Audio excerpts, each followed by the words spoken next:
Hey guys, this is IrieStarcraft and I'm back to cast another 2v2 match for you. This game will be on Twilight Fortress and it will be a rematch of the same teams from last time.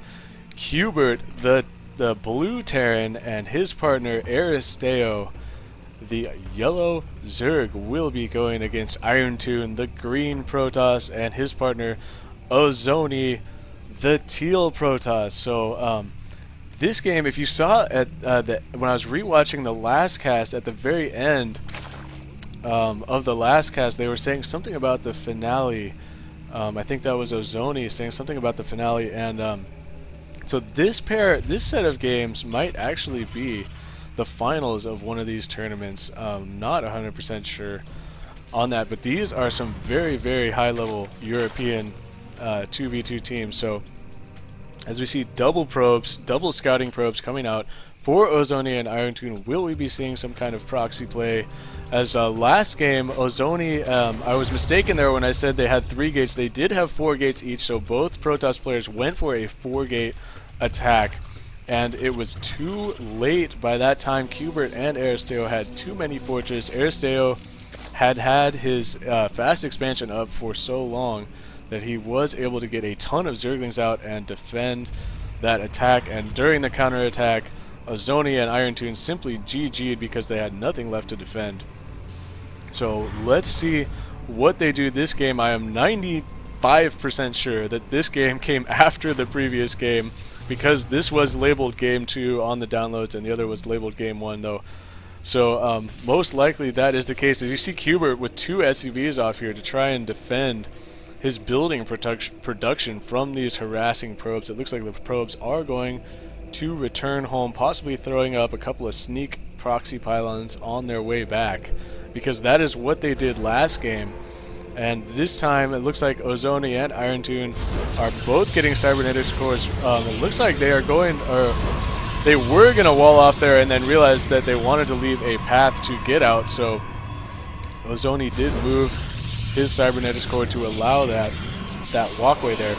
So this map, Twilight Fortress, a very large map with plenty of expansions all over the place, and also with natural expansions that are extremely well protected, because all you have in the entrance of each of these pair of bases is this one large center ramp.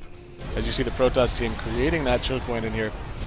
So interesting that Cubert and Aristeo have opted not, Cubert that is, has opted not to try and place some buildings down here to create a wall. Instead, he will be throwing a bunker down at the middle front of this ramp, and most likely they will be rallying their units to this position to defend. And that is something that Cubert did last time. Aristeo went for the fast expansion just like he did this time, and Cubert threw down the bunker to help defend his teammates' expansion.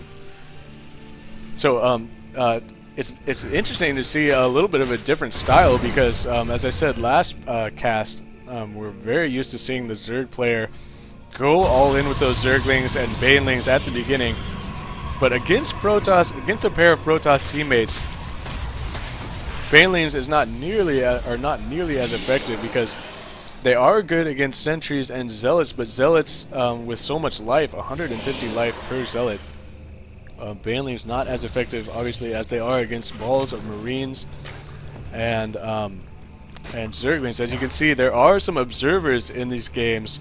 The last couple of games have had 3 observers, so this is definitely a tournament game. And I just don't know which tournament and which level of the tournament it was. Maybe this is a semi-final, because last game they said something about finals. But I know that Aristeo and Cubert, Team Empire, that they are really good, and they have been winning a ton of these 2v2 European tournaments. And the other team, Ozonni and IronTune, I don't know much about. The only game I've seen was the last game that I cast. But they are, I believe, called Team Ubi. UBI is like their team name. And Team Empire, I guess, this is what they call themselves, Aristeo and Cubert, Team Empire, except I'm not sure if there's more members of the Empire clan than just these two, but these two guys are like their name is Empire.Cubert, and the other one is Empire.Aristeo. So I know they're members of like this this Empire clan, and it looks like the same strategy as last time. IronTune and Ozonni will be pressing out with that 4-gate push, and at the same time, Aristeo, with bringing his Zerglings around the side, is going to be running right into the middle line of Ozonni. So what is he going to do? What are they going to do? They're going to have to make a decision right now.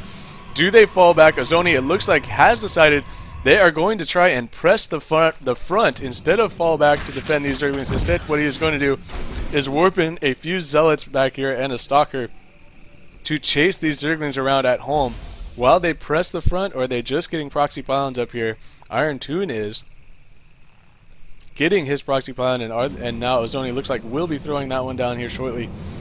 And are they going to try and counterattack? These Zerglings still are just loose in the main of Ozonni. He is keeping his probes alive very nicely while these Zealots just chase these Zerglings around here. And they need to try and make something happen, as these Zerglings are really hampering the mineral production of the Protoss team. And some pretty good force fields there. He needs one more. Needed some more force fields. There we go, splitting off some of this army right now. However, Cubert's Marauders and Marines are doing quite a bit of damage in the back of these force fields.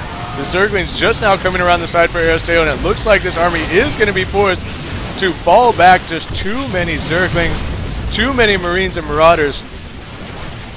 And the Protoss players in a lot of trouble right now, trying to shoot and scoot with these Stalkers as they fall back, warping in more reinforcements to try and defend at this pylon. It looks like Ozonni, he was going to try and defend at that pylon, but deciding better of it. There are too many Marines and Marauders, and the Zerglings continuing to give chase from Aristeo. Stalkers forced to stop here and try and shoot some of these Zerglings as they run away.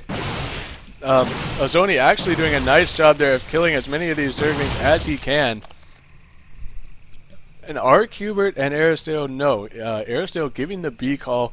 That is short for fallback or back. So Aristeo and Cubert are going to fall back, realizing that the distance on this map between the bases is so far that in that time that it took them to chase the Protoss army all the way down here, the Protoss players were able to continue macroing up more and more units and reinforce that front. So that would have been very difficult for them to break. So probably a wise decision falling back there, going to save those units for the next assault. And everybody now who hasn't already is going for those expansions. As you see the two Protoss players throwing down their easily defended expansion nexuses here, their nexi. And Cubert, he already has his expansion up and running and very well saturated with mules and the orbital command there.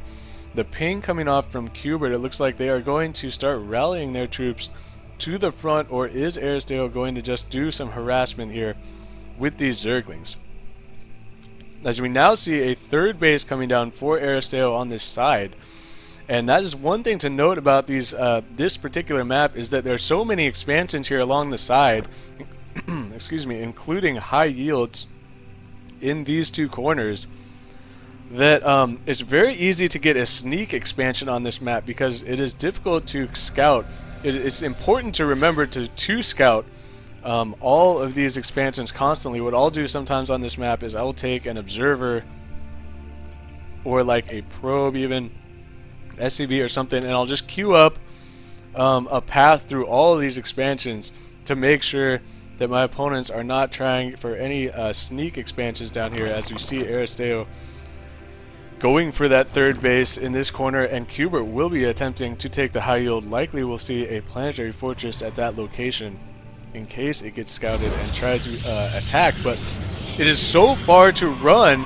If the Protoss team scouted this base or these two Zerg bases down here, it would take so long for them to move their units over to try and deal with that they would be way out of position for any kind of counterattack. So it is difficult. As we see, Aristeo now has 6 Mutalisks, and he is harassing the middle line of Ozoni's expansion. Ozonni does have plenty of Zealots and sentries to defend that. Those Mutas for Aristeo are going to continue to be annoying and force the Protoss players to run their Stalkers back and forth to defend their expansions, while Aristeo secures these 2 extra expansions over to the side and boosts their economy and maintains that that map control as Aristeo is continuing to bolster his Mutalisk numbers. While Cubert, meanwhile, has a sizable force of Marines and Marauders in the middle of the map. One siege tank here. Siege tank is finished. And Aristeo just finishing an upgrade for his flyer units. He has 5 more Mutalisks on the way, so a ton of Mutalisks on the field for Aristeo. And those are going to be extremely effective. Mutalisks, a very, very strong unit versus Protoss. As you see, both Protoss players looks like they are teching up, both getting extended thermal lance and both getting Colossi. So, interesting, a lot of times I know Azide and Super Ninja is a pair of Protoss players that I watch play all the time. And usually one of them will go for Phoenix and or Voids, and the other will go for Colossi to mix the units up. But we will see how this pans out, because a ton of Mutalisks will be very strong against Colossi. As these Mutalisks you see trying to focus down this Colossi, and they will simply chase that Colossi down, make sure it dies before they run away.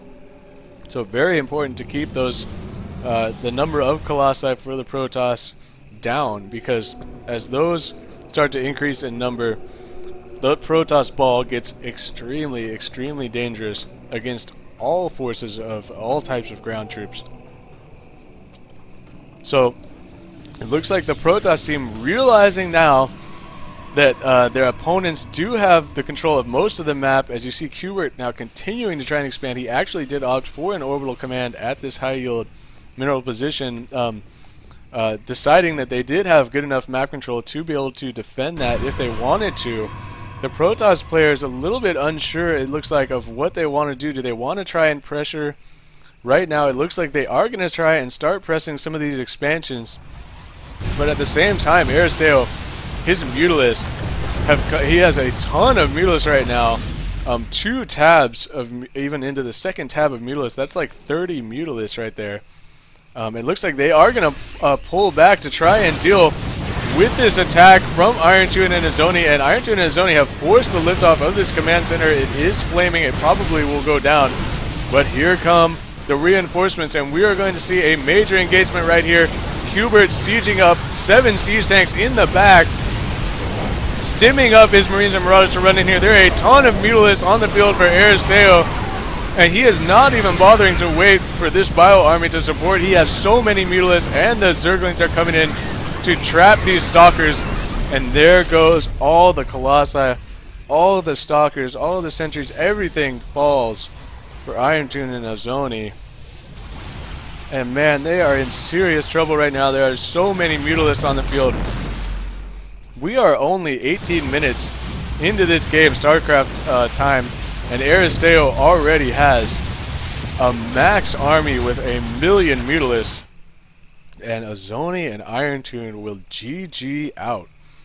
So well played by Aristeo and Cubert, and I do not, unfortunately, I do not know which tournament this game was from and which round it was from, because the labeling of the downloads was so poor. But either way, I'm very excited to get my hands on some more really high-level team matchups, and I will be continuing to cast some more of these European games. So let me know what you guys think. If you want to see more of these European games, I'll probably be casting some anyway, but if I do get some positive responses to them, I will probably cast more than maybe I wouldn't have. So thank you guys for watching. This is IrieStarcraft, and peace out.